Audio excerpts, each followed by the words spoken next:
So let's get this thing rolling. Let's do. Okay.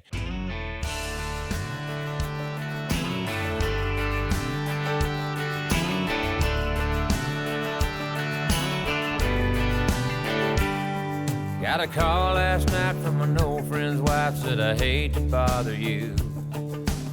Well, Johnny Ray fell off the wagon. He's been gone all afternoon. We're back again. Welcome back to Sounds Like Life with Darryl Worley. And we just decided to roll on with Hannah Dasher because this has been amazing. So I don't want to waste any time. They'll be giving us the signal. It goes so fast when you've got somebody here that you can talk to that you feel down home and comfortable with, and we've already just talked about and touched on some. The first go around just bounced all over the place, and I loved it. And so, but I want to focus in. Well, my wife, I've never had any of those drugs that's supposed to help with ADHD and what have you, but my wife says I certainly need them. So, she studies on that stuff quite a bit. Tell me a little bit about, how you started with the music. I've heard little stories here and there about label experiences and that kind of stuff, and I've got all that history, but I want to hear yours, and I want to hear it, from you, not from other people that I've talked to. I've asked a million questions about you before I even knew who you were. Love that. So really, yeah, absolutely. Well, that means a lot to me, and had a good time making music with your old buddy and roommate, Win Varble, and he and Martha White are just some of the finest people that I know God put in my life. And anyway, I've written some great songs with him. But I moved here after college. I did a Patsy Cline, thing, I guess, whatever the estate owns a couple of national shows that they do around the country, and I was Patsy in one of them. And anyway, so I saved up enough money, just enough to move to town, and got a job at Bass Pro Shops selling Mercury outboard motors and tracker boats, and ate bologna sandwiches and peanut butter jelly every day because I had them yesterday, by the way. You did? Yeah. Well, peanut butter and pimento and cheese. Oh, yum. Yeah. Together? I'm sorry, I said peanut butter. I meant bologna and pimento and cheese. And what you do, we have this guy in the community that makes special pimento and cheese. Yes. Thank you, Tommy. God bless him. He makes this stuff, and it's got all kinds of like spices and stuff in it, and it's got what do we love? Horseradish in it. Yes. Oh my gosh! And so you make your sandwich with a fried bologna, and then put your mayonnaise on one side, but you take the pimento and cheese while it's cold. Oh. Put it on there, and it'll start getting gooey. But man, it's a great sandwich. I had them yesterday evening. Anyway, well, I can't get a thigh gap eating that kind of stuff, but it sounds good. Anyway, and I certainly didn't have one when I was working at Bass Pro Shops because anyway. But it gave me enough. It gave me 2 days off during the week to figure out how to network and find a publishing deal, and eventually which led to a record deal. I got fired for writing songs on the job, and but 6 months to the day I signed with BMG. I signed my first pub deal, and I love those guys over there. And I met Jaron Johnson while I was there, and he's the frontman of the Cadillac 3, for those of you that are listening. But an incredible guitar player, songwriter. He gave me my first Telecaster, which is an electric honky-tonk guitar. He was like, here, learn it. You got the chops. And that was the boost that I needed. And he signed me to my publishing deal that I still have over at Sony. Love my Sony family. And then introduced me to the record label, Sony, RCA. And, for years they told me, well, you're too rock and roll for country, or you're too country for country. You can't be having it. Pedal steel's going to be a little too country. And I really wanted to have pedal steel in my band. One instrument that I've never traveled without. Really? Well, yeah, no. I can. So I felt like for a couple of years I was the only female in among my peers that did travel with one, but I scraped by to make sure it happened. I wanted a fifth member. But anyway, it was a big learning experience for me. I was there for 4 years, and COVID happened, you know what I mean? And so we couldn't go in. I never met the radio staff or anybody. I couldn't get my A&R girl to come over to the house just for a glass of wine so I could play her some songs, and this is a girl that was our intern when I was at BMG. I remember when she was the intern, and I took her out for drinks to say, welcome to Nashville. I had no idea she would one day become, president of A&R. And you were on Sony? At Sony. You were Sony. Anyhow, but this beautiful girl didn't know who Tammy Wynette was, but she was my assigned A&R person. That's a little bit scary. Which is, it's as far as a dating game goes, that would not be a good match, to really appreciate Right. one another. And anyway, and I was kind of, no, I'm not getting the vaccine. I don't want to have to wear a mask everywhere I go. And she was just the opposite of that. So I just don't think that was just the right mix. Nonetheless, they dropped me as soon as we released the half record, about 2 weeks after that. And I had about 500,000 listeners a month on Spotify, which I thought was pretty good for my debut project. It was very good. But according to them, you got 1.1 million followers on your TikTok, and you've only got 500,000 or 497 or whatever it was. You're not getting 100% engagement. That's just not good enough. We just need to let you go. But I think you're going to do good on your own. Unless they were looking to sign you for some reason or another, some other political reason, then that would be plenty. That'd be more than enough. Right. Well, my big champion, left in the last 3 or 4 months that I was there. So, and I love him to pieces. And he actually offered me a second deal while I was there that involved Sony Pictures, but because he knew that I would have a career at some point in TV. He saw that, and I see that and want that too. But anyway, all that to say, it was I wasn't expecting it at all. I knew I was the last one that they were going to drop, but I wasn't, and so it was a humbling that I needed. God really had some reckoning to do with me. How old were you when that happened? I was 30. Well, it depends on. Let's see, Wikipedia says I'm this age. Let me think. Oh, I know how that works. I was 34. 32. 32. So, and I was fixing to go shop for a manager, because for years they told me, you don't need a manager yet. You don't have anything to manage. There you go. Right. Well, but it's really hard to go find a manager as soon as they, you lose your big record deal. Yeah, it's like going on a date with somebody. Oh, by the way, I'm still married. Or by the way, I've got a couple of kids I didn't tell you about. You don't know how many times that's happened to me. Yeah, right. Lord Jesus. You are. Well, then I'm taking you back home to your husband right now before we eat. I don't want to pay for no meal. Heavens. Well, I could get some folks in trouble, some married folks in trouble if I showed them my DMs. But we're not going to do that. Anyway, I'm fans of some of them. But all that to say, it's been a great experience for me, to learn how to do this independently, to learn how to motivate those around you and to give credit where it's not due. That's been a big lesson for me to learn. Right. A big humbling thing is, because I'm old school and I was raised by old school sassy women, and they didn't sugarcoat things, and they just knew what they wanted and they knew how to ask for it. And it was just a yes, ma'am, yes, sir kind of a life. Exactly. But when you're in this business or any creative business, any business, you deal with a lot of egos. Yeah. So you got to learn how to stroke them. It could be insurance. Exactly. It could be, anything. And that's the hardest lesson I've had to learn is how to. You got to pet them a little bit. Talk to those. How to. It's hard for me too. Sugarcoat that around you, because I'm not a fake sugarcoat kind of person. I struggle with it real bad. The boys were like 9 times too loud on stage at my CMA show on Sunday, and turn it down. I got out of there. There's only 10 places, and everyone had it on 11. And I got out of there as quick as I possibly could because I did not want to address it right then after it happened.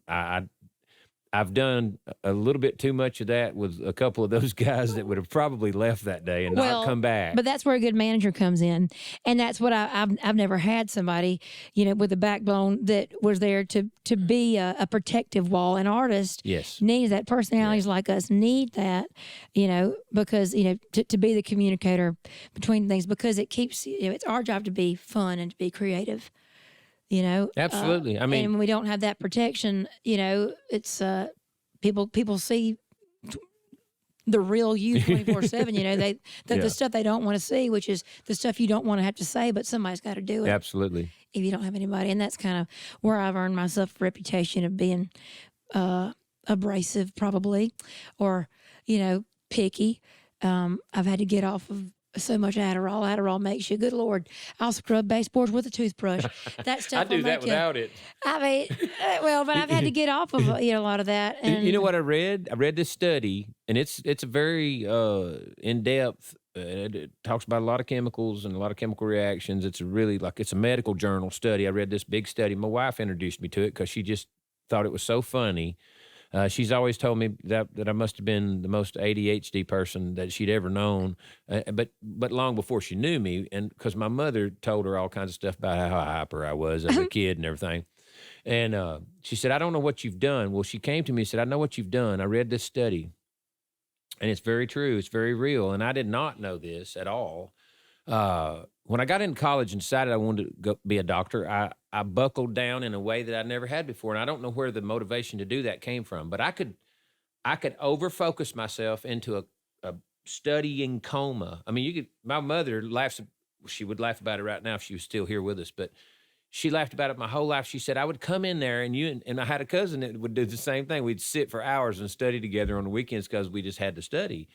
And so I over-focused until I kind of beat the ADHD in a way by learning to focus and not coming out of that. People with dyslexia, they have to learn to focus over and over and over and over again but I knew that if I ever broke out of that focus, I was done. So when I got in it, I was in it. And my mom would stand at the door and go, what size are your shoes? Blah, blah, blah, blah, and talk to me. And she'd tell me after we finally quit, she'd say, I talked to you for an hour and you didn't even know I was there. And I gave myself, everybody that does this forces their way through it. They become OCD. It's what happens. You become OCD because you did something to your brain when you forced yourself to overcome the ADHD. You're a hyperfixator. Yeah. And I got chills thinking about it. My wife laughs. She thinks it's the funniest thing in the world because I said, okay, so how did I do this and this and this and this if I've had ADHD? And so she's found the study and made me read it. She said, you overfocused and you gave yourself, which I'm OCD, out the butt. I mean, it's like, that sink is really clean. I like that.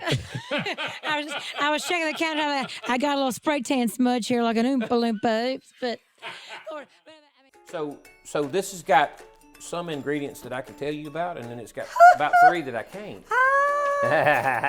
It definitely salt, pepper, garlic powder. I mean, it's good just tasting this right here. Stick your finger in it, but it smells divine. I don't do anything that I bread without a little Tony Chachere's, and you know what that is. Okay. That right there. This is the secret stuff. This is made by a buddy of mine. His name's Johnny Lightning. Yeah. Everybody knows him as that, and he's a big, famous drag racer. This is his rub, if you want to call it that. And I'm not going to put a lot. It goes a long way. It's got turmeric and celery salt. It's got a little bite to it, too. Cumin in it. And you know what, Hannah Dasher? I'm going to give you the rest of this. You put a little more, I don't mind. Well, it won't bother me any. I mean, it's just got a pretty good little bite to it. You know what? I want you to get you, check old Johnny Lightning out and get you some of his. Thank you very much. He'll ship it right out to you. He shipped me a big old box of it. That's more than I love. I'm tickled. I love watching, going to a drag race now. Well, drag shows, drag races. He sure knows how to do it. Oh, it's going to be good. It's going to be so good. Yeah, I can't wait. And Julianne told me that you might want to have a little backstrap steak, so I just brought a pack from a deer that I killed just a few months back this year. Or last Protein is going to be the muscles. I have, after my mama passed away, I just got flooded with these spiritual songs. Tell you a cool story. I played her this song one day. She had pancreatic cancer and she didn't have much time, but she real weak, and she put her hands on her walker. She was sitting in a chair, and I was going to read, and she goes, I got it. And she trembled to her feet. She put her hands up in there and she said, thank you, Jesus. She said, my son's music career is about to begin. And after 25 years on the road, but to her, that's what she always wanted me to do. And she was tore up about those songs. She said, these songs will save the world, son. I love that. I can't wait to hear them. Good. It's real. It's good. That's the real organic. Absolutely. Now, did you shoot this deer? I did. You got it packed in good ice. Had snow on the ground. I can actually show you a video of when we found him that night. I'm just gonna put it right in. Oh goodness. Okay, you said we could use buttermilk or egg, whatever they got. Well, what I do is I make the egg wash with some buttermilk in it. Love that. All right, now get it up close. Let's put it in there. This has almost been cubed. This has been cubed a little bit. It's been tenderized. They ran it through a tenderizer. Yeah. Oh, I see your secrets then. It's good to go. like deer, tenderloin, and backstrap, probably the most common thing that people would know as far as cooking deer meat. But I mean, for whatever reason, it never gets old. And we used to literally eat platters full of it for breakfast. Oh, this would be good on a biscuit. Oh, my Lord. That's what I'm talking about. Yes, It's it would be. best in the world on a biscuit. This is gorgeous. Where are we? Tell them where we are. Well, we're in Savannah, Tennessee, and some dear friends of mine. Just a little bit of history. First Choice Farm and Lawn is a big operation here, and they deal Kubota products. They have been involved in my tour and with my career for a long time. But Chuck and Miss Anna Parks, they have a Airbnb. This is the Coral Ridge Airbnb, and they donated this for us today, so they're sponsoring this show, obviously. Thank you, Chuck and Anna. Man, we really appreciate it, and this is absolutely one of the most beautiful places in the county. That's breathtaking, my heavens.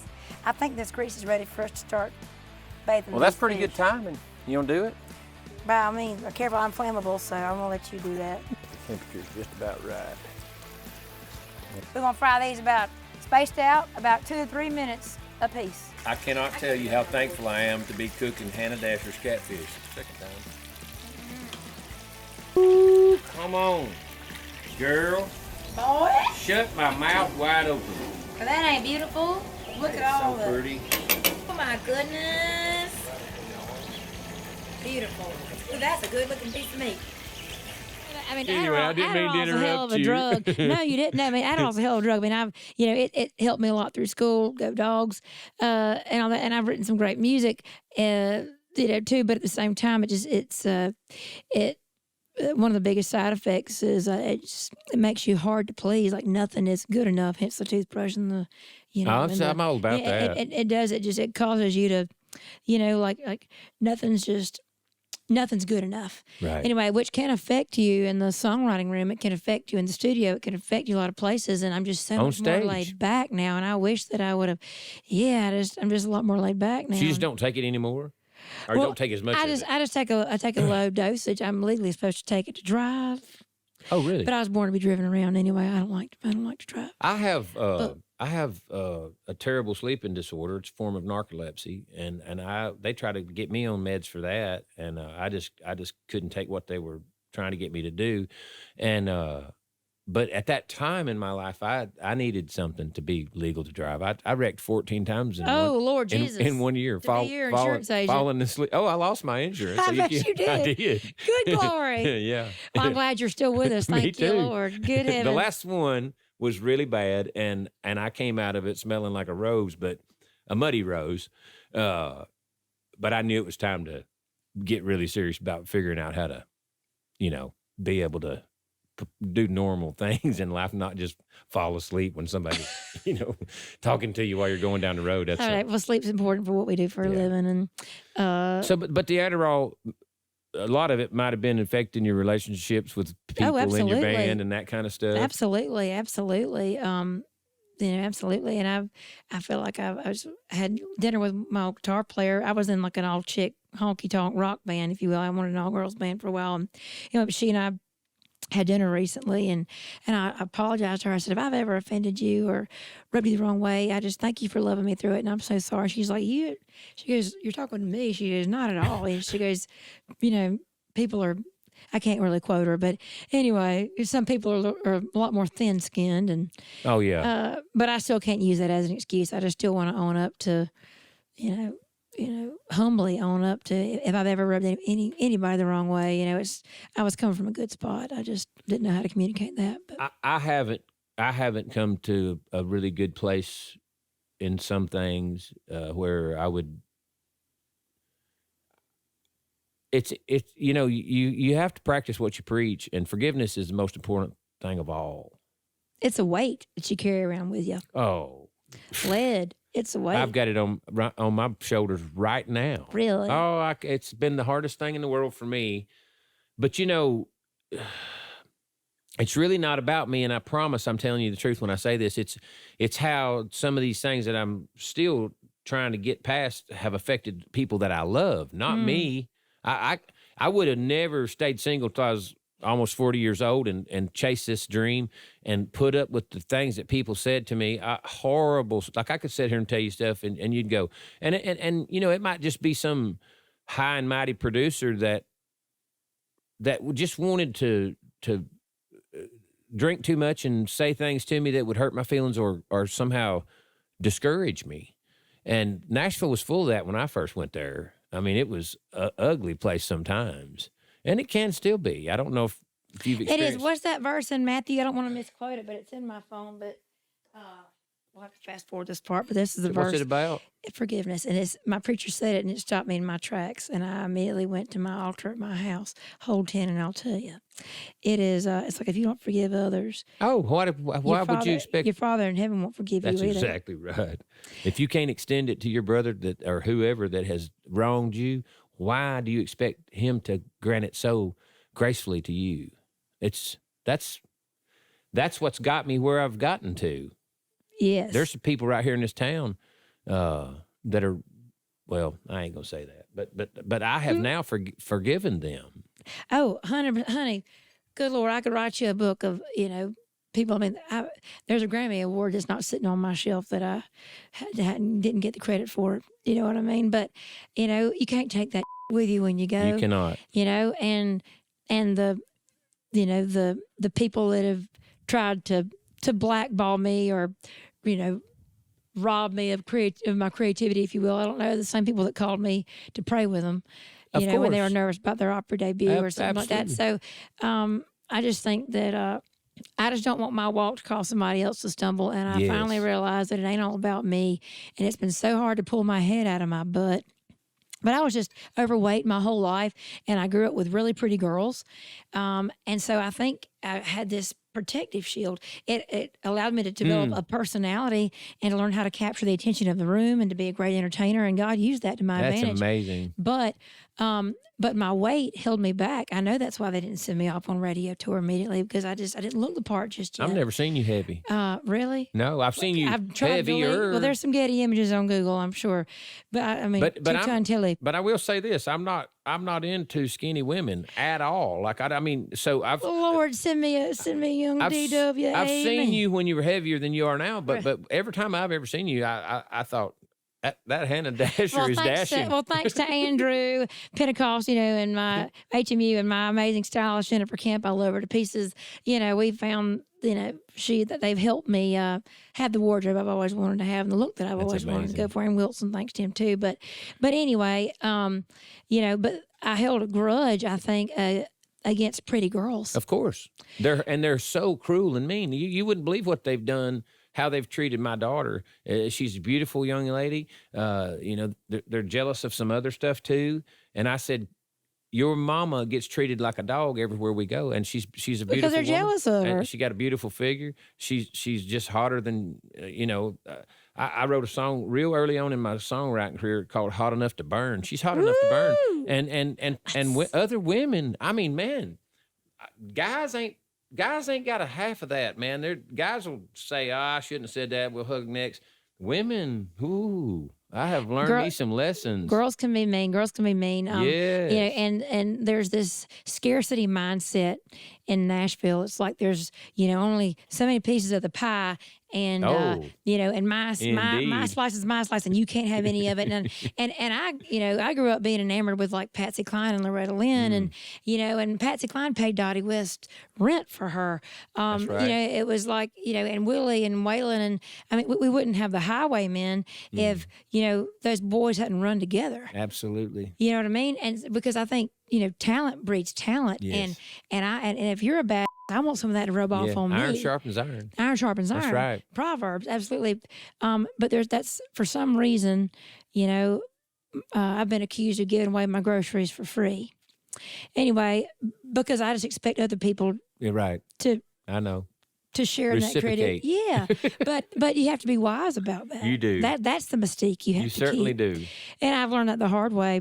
And I'm just being brutally honest, but it's just been a great learning experience for me, and it's just taught me how to love people differently and to love people that are hard to love, because I've been hard to love. It's So a lot of people don't know this. I signed my first record deal when I was 35 years old. I love And they that. thought I was 25. At that time, Well- I could pass for it, but You were delicious, huh? on the road, it don't take long for you to start showing your age. I mean, and I'm talking about us men. I mean, we don't, my wife and daughter both hammer on me all the time. Dad, we keep bringing you home these products. We're begging you to moisturize. And I'm like, man, I got a freaking bush hog. Who's going to do that while I'm moisturizing? It's Women have to bush hog too, man. Well, I guess, yeah. There's that manscaping, but I wasn't going to get into all that. They're gonna cancel me. Although I hear that's in now. We are gonna there's your $1.5 million reel right there. I love it. You are the best. Oh God. Golly. Well, But I mean, I was gonna say, this forgiveness thing is a big deal. And you will never be as all that you can be until you get it done. There's 2 or 3 in Nashville, and I'm doing good. When you mess with my country music, you've struck a nerve that takes a long time to become uninflamed. And I've had some people up there to do some horrendous things to me and my family, if you will, if I may say that, because when they mess with my livelihood, they're messing with my family's food on the table, and that is hard for me to get past. So I'm still letting go of some stuff, but I don't feel like there's any hatred in my life anymore. That's good. And there was. It festered for a long time, and it'll kill you. That's good. It will. Well, I was resentful of my parents for years because I've struggled so much. I started a house cleaning business. I'd leave my rights with like Lainey Wilson, and she'd get in her, nice GM that, she drove and go to her brand new 4-door truck with a really nice touring trailer that her daddy bought her, and I'd go scrub toilets in order to pay my band to rent a vehicle, you know what I mean? And I resented my parents because they could afford to have helped me. They could have afforded to have bought me a house that I wouldn't have to pay rent and whatever. But I sound entitled and spoiled when I talk like that. But how much farther along would have gotten me? You know what I mean? I do know what you mean. But I sold all my guitars in order to pay my band, and so for years I played shows and I wrote songs on borrowed guitars. I'd go borrow from Mr. Jeff Stevens. You need to write that. That's a song. That's a big one. I borrow people's guitars. For years. We can write that. Let's do it. Borrowed guitars. A borrowed guitar, yeah. It doesn't make any difference if it's a borrowed guitar if the song turns out right. That's right. That's right. Well, I mean, but I think girlfriends like that, I think they learn to respect your work ethic, and you just got to figure it out. It was good. I love my parents very much, and it really taught me how to be resourceful and how to make something out of nothing. And, that it made me a good cook in the kitchen, and that God's using that as well. I can hold off for a few more minutes and let that grease get a little hotter because it's going to drop way down when we start putting this meat in there. I think we're close enough to go ahead and start firing down on it. We're deep frying, submerging. Peanut oil is ready to go. And you don't ever want to cook wild game. I don't care what it is. It's so easy to overcook it, and you don't want to do that. That's why I'm not really worried about the grease being a little bit cooler. We just leave it in a little longer, but you do not want to leave it in there too long. Those are big old dicks, Dave. Love it, man. We had us some homemade biscuits. Oh, boy.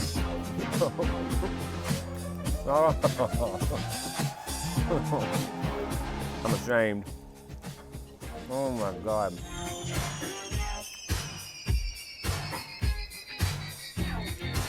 That is absolutely insane. Back this past winter, it was close to the end of season, I killed a younger buck out at the farm that was kind of had a goofy looking rack. Sometimes we call that a management buck. And just to get that genetics out of the herd, plus I wanted one more deer for the freezer, and a young buck like that eats just fine. And took it and had it processed, and I asked them to cut the back straps into some pretty nice steaks and tenderize it. So it had already been tenderized. And we just put together my combination of things that I put in the flour for a breading and created that. Egg washed it, dropped it in there and got a good coating of breading on it, and deep fried it in peanut oil, somewhere around probably 300 to 325. And it doesn't take but just a minute to cook it. You don't want to, like I said, you don't want to cook deer meat too long. If you stop somewhere on this side of being done, it'll continue to cook inside of that breading, just sitting there like that, and it'll be plenty done. You can easily go too far with it, and then it gets tough. So I'm gonna bet you that this turned out amazing, and we're gonna find out here in a few minutes.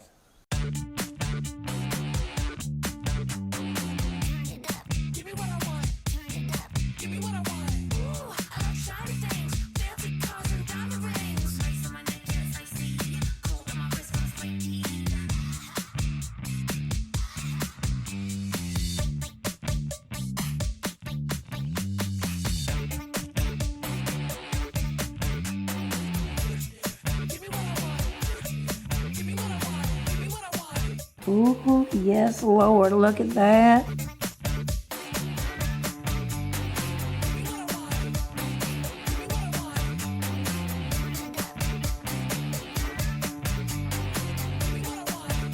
Ooh, yes, Lord.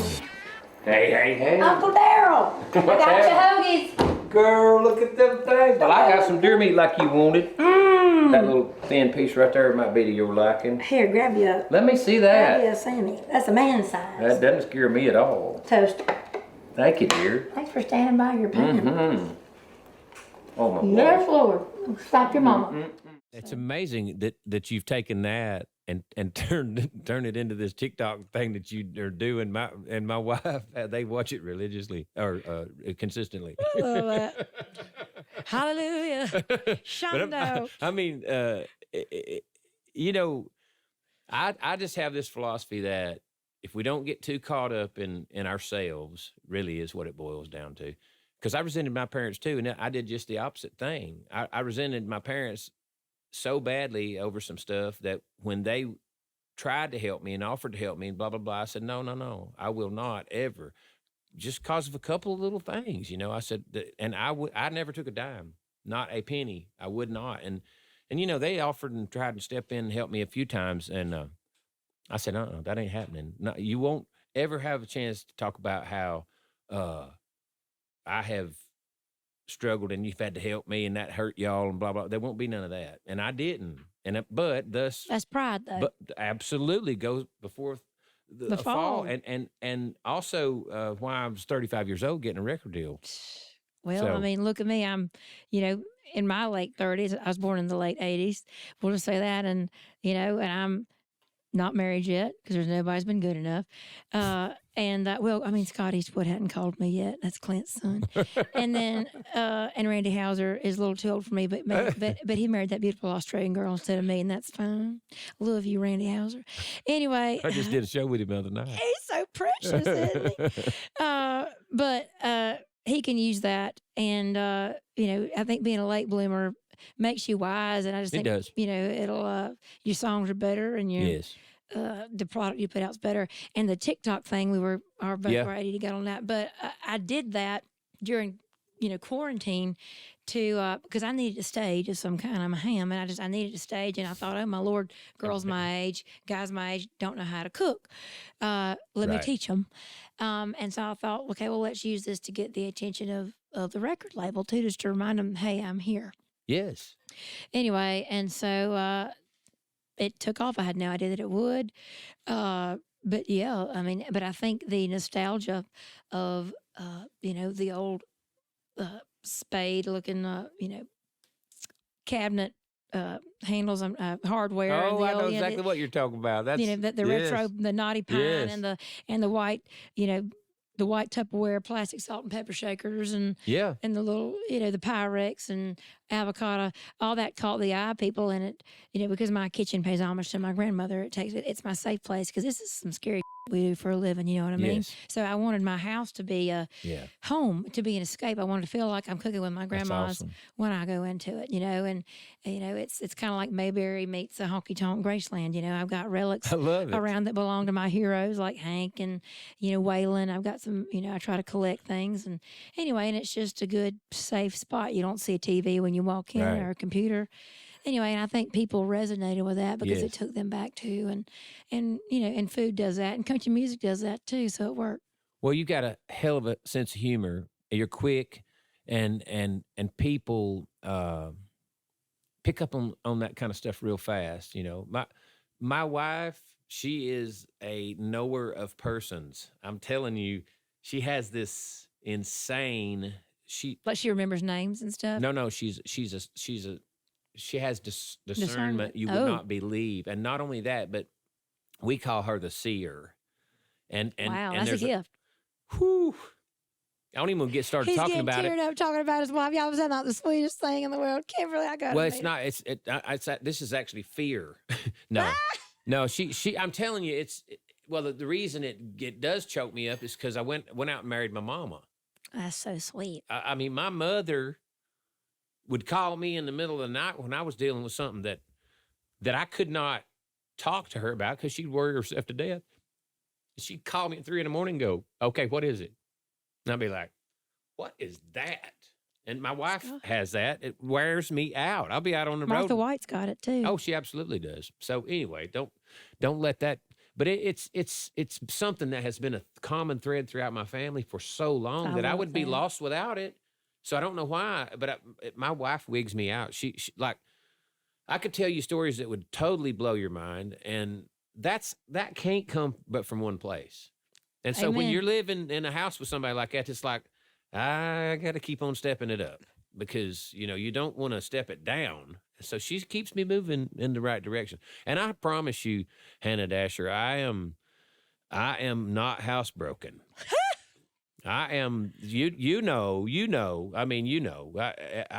I still struggle with things. I don't make I don't make no bones about it on this podcast. People know that, when we first started this thing out, we would drink, we'd have stuff to drink on the set, just sitting out there, just about every time. And I became convicted about it immediately. And I said, that's not what I want to do. I want to have, it had a different name. It was called Whiskey and Wisdom. And I thought, I want to interview people that ain't going to come on this show if it's called that. So my manager said, sounds like life. That's one of your big hit songs. What would you, and I said, that's it. So we just, great stories, Well, and you have absolutely blessed my soul with this visit. I'm so thankful you came. Well, I'm so glad. Thank you for having me. And it's just been amazing. And I got to know a little bit more about, you and where you come from. I'm a fan.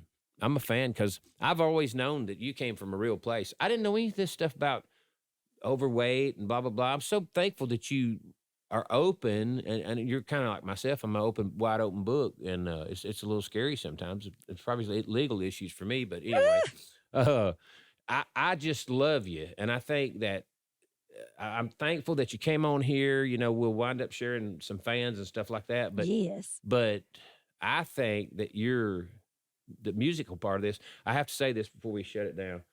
I've always been amazed at how you talk. When you talk, your voice is smoky and it skips sometimes, and I'm like, oh, that's so.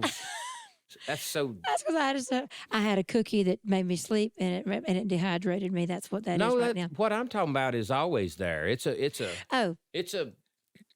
People say that I have a smoke cured voice. I'm like, if you only knew, but I'm talking about the difference in it when you sing. If mine's rough, it's rough when I sing. You're not like that. You could sing right now and it'd be silky. And that's a sweet thing because when you start talking, it's like, oh, listen to her talk. But the singing is always silky. And I don't like, a guy told me the other night I was dying with reflux and I did a song and he goes, man, I like that rasp in your voice. And I was like, I'll kill you some. I've done 400 tums today. You know what I mean?